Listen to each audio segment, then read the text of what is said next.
Assalamualaikum warahmatullahi wabarakatuh. Selamat malam, bagaimana kabar kalian? Semoga selalu diberikan kesehatan dan rizki yang berkah. Seperti biasa, saya Tama akan membacakan cerita-cerita misteri untuk teman-teman semua dalam Ada Apa Gerangan. Episode kali ini tentang pendakian horor yang dialami oleh Mas Rizik di Sulawesi ketika mendaki Gunung Ambang, Sulawesi Utara. Baik, kita berdoa dulu sesuai kepercayaan masing-masing sebelum memulai ceritanya, agar terhindar dari gangguan ketika mendengarkan cerita kali ini.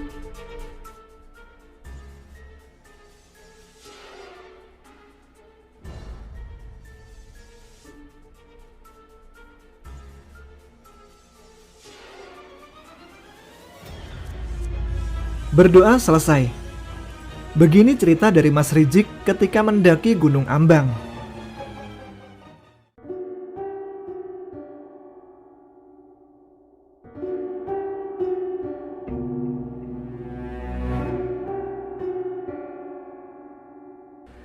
Perkenalkan, nama saya Rizik. Saya mau menceritakan pengalaman saya saat mendaki ke Gunung Ambang di Sulawesi Utara. Cerita yang akan saya bagikan ini belum terlalu lama. Gunung ini mungkin belum terdengar begitu luas. Oke, kita mulai ceritanya. Waktu itu jam 3 sore. Teman saya yang bernama Virgi menelpon. "Jik, ayo kita muncak." "Lah, ini kan lagi hujan." "Gak apa-apa, kita naik malam aja." "Oke lah, jadiin." Jam 5 sore, saya selesai packing barang-barang dan tak lupa meminta izin ke emak dulu. Tapi saya nggak bilang kalau mau ke Gunung Ambang. Saya pamitnya ke puncak Pasii yang lebih rendah. Singkat cerita, kami kumpul di dekat lampu merah. Di situ ada jalur untuk menuju ke Gunung Ambang. Sekedar info, Gunung Ambang ini nggak terlalu tinggi. Ketinggian puncaknya hanya 1795 mdpl. Waktu itu kami naik bertiga. Saya, Virgi, dan pacarnya yang bernama Nana. Setelah mampir di Alfamart, kami lalu nebeng untuk sampai di kaki Gunung Ambang. Sesampainya di kaki gunung, ternyata hanya ada kami bertiga yang akan melakukan pendakian. Karena tak mau buang waktu, kami segera bersiap dan tak lupa berdoa sebelum memulai pendakian. Kami lalu berjalan melalui trek aspal yang agak menanjak. Di sisi kanan dan kirinya merupakan perkebunan warga. Kami terus berjalan sampai akhirnya masuk ke sebuah jalan setapak yang kecil. Di sana, kami mulai terpencar. Saya jalan sendiri di depan, sedangkan Virgi dan Nana ada sekitar 20 meteran di belakang. Karena melihat Virgi dan Nana yang belum juga terlihat, saya pun memutuskan untuk berhenti dan menunggu mereka. Ketika sedang berhenti, samar-samar saya melihat ada sebuah kain putih yang terbang di dekat rumpun bambu yang cukup lebat. Kain putih itu melayang-layang di atas. Melihat itu, saya coba memalingkan muka dan berusaha untuk tidak mempedulikan, sambil berucap dalam hati, "Tolong jangan ganggu, kami gak ada niat buruk." Dalam keadaan yang cukup mencekam itu, 5 menit terasa 5 jam. Dan gak lama, Virgi dan Nana pun akhirnya sampai. Kami langsung melanjutkan perjalanan karena nggak mau lama-lama di tempat itu. Setelah lama berjalan, sampailah kami di pos bayangan. Di sana, terlihat ada 3 orang pendaki yang sedang duduk. Kami lalu menyapa mereka seperti lumrahnya para pendaki beramah tamah. Lalu kami memutuskan untuk istirahat sebentar di pos itu. Saya melihat Nana yang sepertinya kecapean. Virgi yang merasa nggak enak lalu bilang, "Jik, kamu jalan duluan aja. Nanti aku sama Nana nyusul." Saya pun mengiyakan dan memutuskan untuk bareng dengan rombongan 3 pendaki yang ada di pos itu. Formasi berjalan kami waktu itu, saya ada di paling belakang sebagai sweeper. Tapi saya merasa aneh. Ketiga pendaki ini jalannya cepat banget. Saya yang dari awal mencoba mengikuti mereka dengan segenap tenaga pun akhirnya tertinggal dan terpisah jauh. Dengan terpaksa, saya harus melanjutkan perjalanan seorang diri. Berjalan pelan sambil menunggu Virgi dan Nana. Dengan membawa senter, saya berjalan pelan sambil mengamati sekeliling. Ketika lagi jalan, saya melihat ada sebuah pohon besar di samping jalur yang akan saya lewati. Dan di bawah pohon itu ada sosok nenek-nenek yang sedang duduk. Nenek-nenek itu cuma diam. Spontan saya kaget dan merasa gak masuk akal. Di tengah hutan, di atas gunung, ada nenek-nenek duduk di bawah pohon. Pikiran udah gak karuan. Keringat dingin mengalir deras membasahi kaos yang saya kenakan. Saya mencoba untuk terus membaca doa yang saya bisa.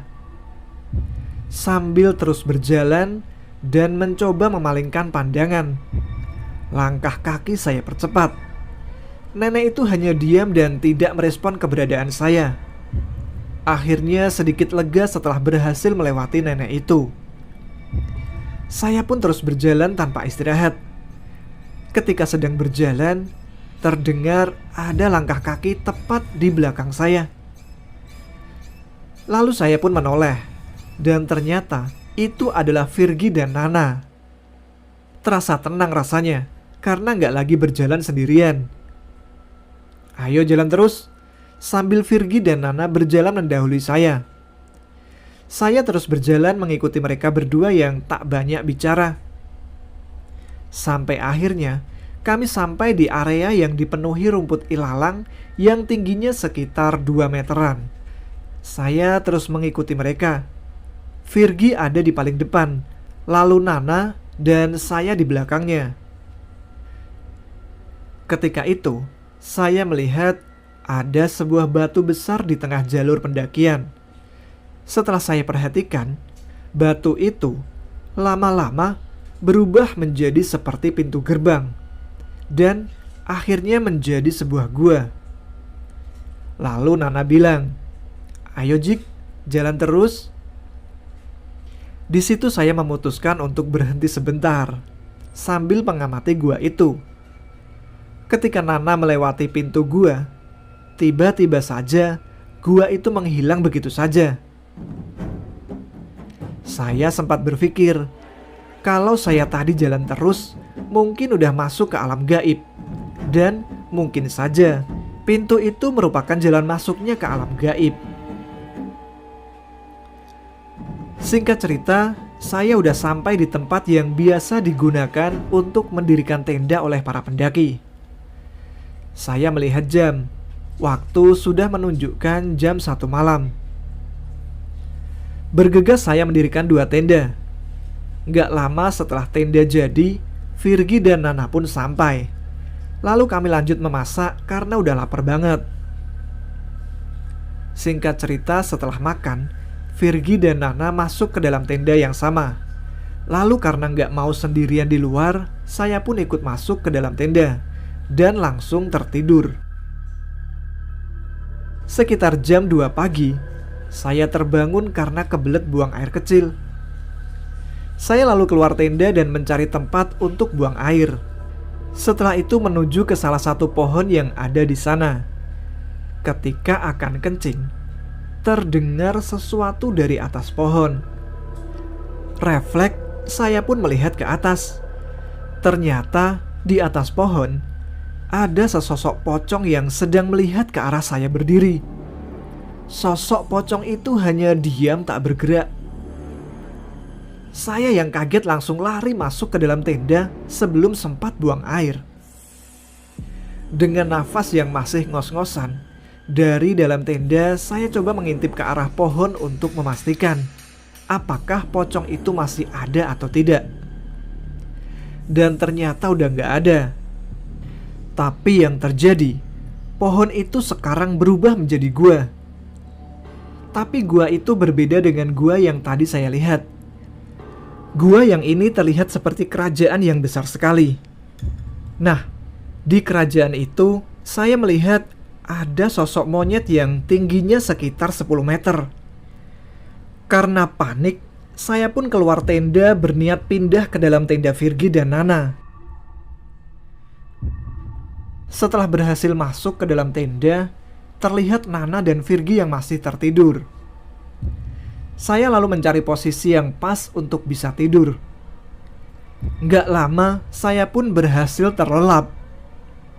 Namun dalam tidur itu, saya bermimpi dipaksa masuk ke alam jin.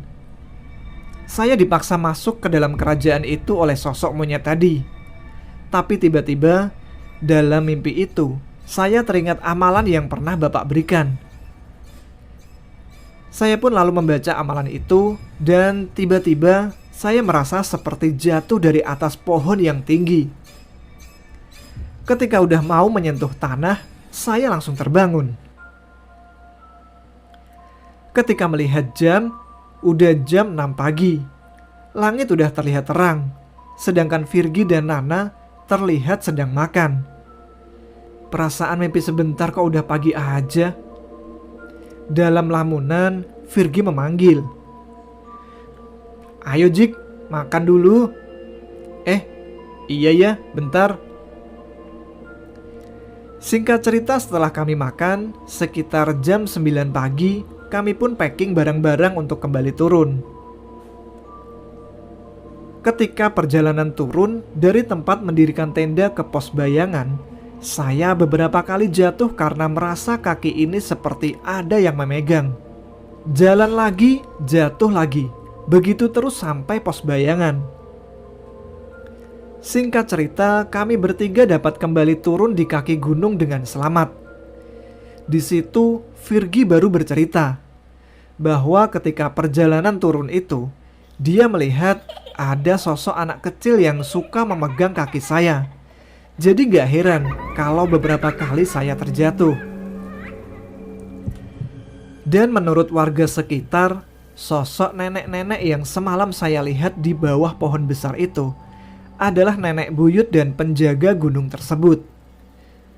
Dan masih menurut warga sekitar, hanya orang tertentu yang dapat melihat nenek itu. Karena sepertinya nenek itu hanya mencoba menyambut saya yang waktu itu berjalan sendirian. Jam 5 sore saya pun telah sampai di rumah.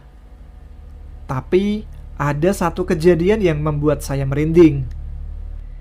Pada jam 12 malamnya, ketika saya ingin tidur di kamar, saya melihat sosok nenek-nenek itu udah ada di atas lemari. Saya pun lalu lari dan masuk ke kamar emak. Terus saya tidur di kamar orang tua bersama bapak dan emak. Keesokan harinya bapak bertanya, kenapa semalam seperti orang ketakutan? Lalu saya pun menceritakan kejadian di gunung sampai nenek-nenek itu berada di atas lemari. Lalu bapak memberikan saya madu yang mungkin sudah didoakan. Katanya agar sosok-sosok penjaga gunung itu enggak nempel di badan saya. Sekian cerita dari saya. Salam dari Sulawesi. Terima kasih.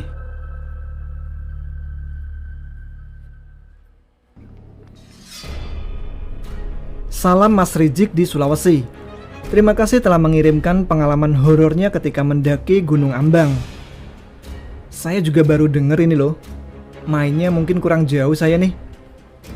Tapi tampaknya cerita kali ini kurang panjang ya. Oke, saya akan membacakan satu cerita lagi untuk teman-teman.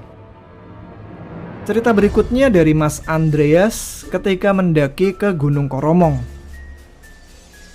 Nggak pakai lama, menuju ke cerita selanjutnya.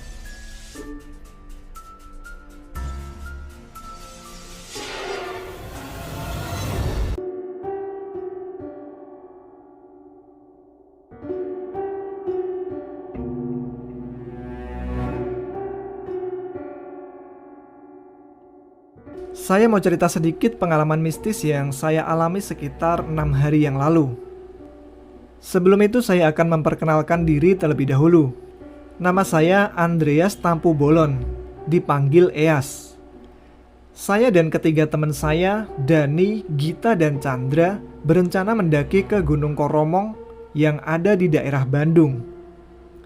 Gunung Koromong ini nggak terlalu tinggi, hanya 996 meter di atas permukaan air laut. Seminggu sebelum kami muncak ke Gunung Koromong, kami udah sepakat untuk berangkat menuju situs Sipatahunan jam 2 atau paling lambat jam 3 sore, supaya tidak kemalaman di jalan. Tapi ketika harinya tiba, seperti biasa, janji tinggal janji. Rencana nggak bisa on time, karena kami baru berangkat jam 4 sore. Dan nyampe di situs Sipatahunan jam 6 sore pas waktu maghrib. Kami pun langsung menuju ke warung yang ada di sana. Nah, pas kita semua lagi ngobrol asik di warung, Dani tiba-tiba muntah. Katanya dia belum makan. Lalu saya tanya, "Mau lanjut apa enggak, Dan?" "Lanjutlah." Akhirnya kita pun tetap melanjutkan ke puncak. Setelah waktu maghrib selesai, kami lalu memulai pendakian. Ketika baru jalan sampai di perkampungan atas, dari arah kegelapan terlihat seorang bapak-bapak yang aneh banget. Dia jalan membawa senter, tapi senternya nggak dinyalain. Bapak-bapak itu berjalan ke arah kami. Dan anehnya, dia baru menyalakan senter ketika sampai di tempat kami yang terang. Dia lalu bertanya, "Kalian pada mau ke Koromong?" Kami pun menjawab, "Betul, Pak." "Oh ya udah, saya duluan ya." Setelah itu, dia pergi ke arah atas dan gak lama, detik itu juga bapak-bapak itu hilang begitu saja. Suasana yang tadinya asik menjadi mencekam. Kami coba melupakan kejadian barusan dan lanjut jalan. Gak lama, ada anjing di depan kami yang menggonggong begitu keras. Anjing itu menghadap ke arah kami. Saya bingung dan inisiatif melihat ke arah belakang. Tiba-tiba, ada angin yang kencang banget. Nah, ketika angin itu udah gak ada, anjing itu tiba-tiba terdiam. Dua kejadian awal yang aneh. Sebuah pertanda atau apa? Kami lalu naik lagi. Gak lama, Dani mengeluh sakitnya kambuh lagi. Kami pun berhenti dan istirahat di pinggir sebuah jurang. Cukup lama kami menunggu Dani muntah-muntah. Karena mungkin menunggu terlalu lama, iseng Gita nyenter ke sekeliling. Dan ketika dia menyenter ke arah jurang, Chandra yang tadinya nggak menghiraukan tingkah Gita, nggak tahu kenapa dia penasaran dengan apa yang ada di bawah jurang yang sedang disenter oleh Gita. Di sana, kata Chandra, dia melihat ada sosok kuntilanak dan pocong yang sedang melihat kami berempat. Chandra yang seperti kaget langsung mengajak kami untuk lanjut. Kami lalu jalan lagi setelah Dani terasa agak baikan. Gak lama berjalan, kami lalu istirahat lagi. Kata Dani, dia udah gak kuat. Dani lalu menjauh dan membalikkan badan untuk muntah lagi. Kata Chandra, gak tahu halusinasi atau apa. Dia melihat ada sosok hitam yang gede pas tepat di depan Dani yang sedang sakit. Chandra refleks mengajak ngobrol Dani supaya tidak kosong pikirannya. Gak lama kita pun lanjut lagi. Sampai di sebuah tanjakan yang lumayan menguras tenaga. Baru beberapa langkah kita berhenti lagi. Suasana di situ mulai makin serem. Kita semua cuma diam. Hanya Gita yang coba mengajak kami untuk ngobrol, supaya kami gak melamun. Ketika kami berhenti itu, Chandra melihat ada sosok pocong berada di pinggir trek pendakian, tepat di sebelah pohon pisang. Sosok pocong itu cuman berdiri dan diam aja sambil melihat ke arah kami. Waktu itu sih Chandra diam aja, gak ada cerita tentang apa yang dia lihat. Melihat teman-teman yang lama, saya pun berinisiatif untuk lanjut jalan duluan. Niatnya sih mau taruh barang di warung yang ada di atas, lalu turun lagi untuk bantuin Dani yang sedang sakit. Ketika saya berjalan, tiba-tiba langkah kaki saya terdengar seperti ada 4 orang. Padahal posisi saya di situ sedang sendirian, gak ada siapa-siapa. Karena penasaran siapa yang ada di belakang, saya lalu mengarahkan senter ke arah belakang. Dan ternyata gak ada siapa-siapa. Saya lalu istighfar dan lanjut jalan menuju warung. Ketika udah sampai di warung, tiba-tiba saja pundak saya terasa berat banget. Padahal keril udah saya letakkan. Karena gak mau berpikir aneh-aneh, saya lanjut duduk di sebuah warung. Melihat saya datang, ibu penunggu warung bertanya ke saya, "Naik sendirian, A?" "Enggak, Bu, sama teman-teman." "Mana teman-temannya?" tanya si ibu. "Ada, Bu, di bawah lagi istirahat. Soalnya teman saya ada yang sakit." "Yang sakit laki-laki ya?" tanya ibu itu. Saya sedikit terkejut. "Kok ibu bisa tahu?" "Tahu lah. Karena itu ulah kalian," kata si ibu. Saya benar-benar gak paham apa yang dimaksud oleh ibu penjaga warung. Gak lama, terlihat teman-teman naik. Dan ketika sampai di warung, Gita ngomel-ngomel ke saya karena ninggalin. Saya juga bingung mau jawab apa ke Gita. Jadi saya pun diam aja mendengar ocehannya. Setelah selesai istirahat, kita pun pamit ke ibu penjaga warung dan lanjut ke puncak. Alhamdulillah sampai ke puncak dan akhirnya kami kembali turun, gak ada kejadian apa-apa. Cuman pundak saya masih kerasa berat banget. Kami sempat istirahat di warung sebentar, lalu pindah istirahat di sebuah masjid. Ketika kami istirahat di masjid itu, datang bapak-bapak dan berkata kepada kami, "Maaf, A, sedang ada orang meninggal." Mendengar kata bapak itu, saya langsung teringat kata pendaki dulu, bahwa kalau di Koromong ada yang meninggal, usahakan jangan ke puncak.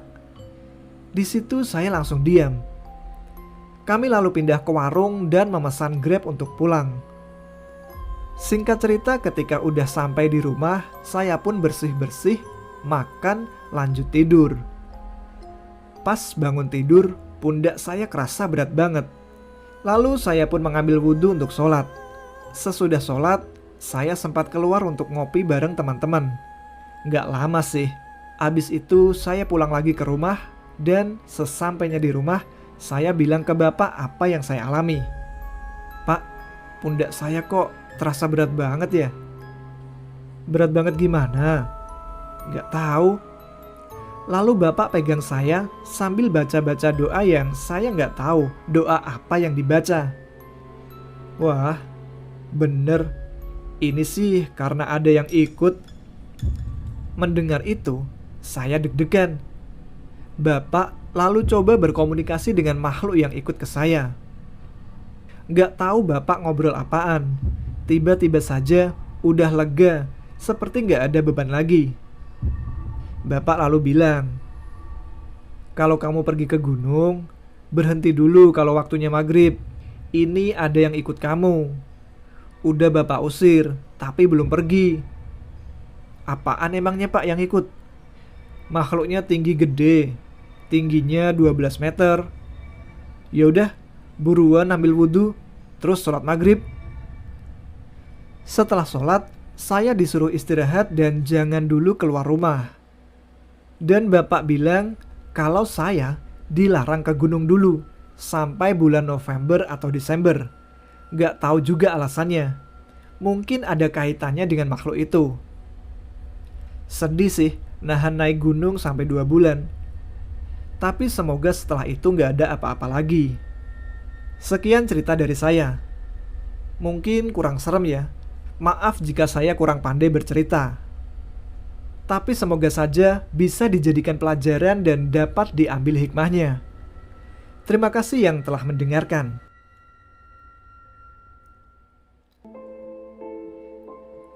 Terima kasih juga untuk Mas Andreas yang telah membagikan kisah pendakiannya. Tak lupa terima kasih juga untuk sobat-sobat semua yang selalu menyaksikan setiap episode Ada Apa Gerangan. Salam kenal untuk yang pertama kali mampir ke sini ya. Salam untuk Mbak Lisa Danti, Mas Ferdi, Mas Ruby Heru, Mbak Binti Soimah, Mas Diko, Mbak Ayu Novelia, Mas Muhammad Yasin, Mbak Kurang Piknik, piknik dong Mbak. Lalu Mbak Dewi dan Mas Jonathan. Salam juga untuk para pendengar yang terlelap di tengah cerita. Oke, sampailah kita di akhir bagian episode kali ini. Silahkan subscribe dan share ke teman-teman yang lain ya. Saya Tama pamit dulu. Jumpa lagi di lain kesempatan. Pastikan kalian tetap semangat dan jaga kesehatan. Selamat malam dan selamat beristirahat. Assalamualaikum warahmatullahi wabarakatuh.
Jeng Buddha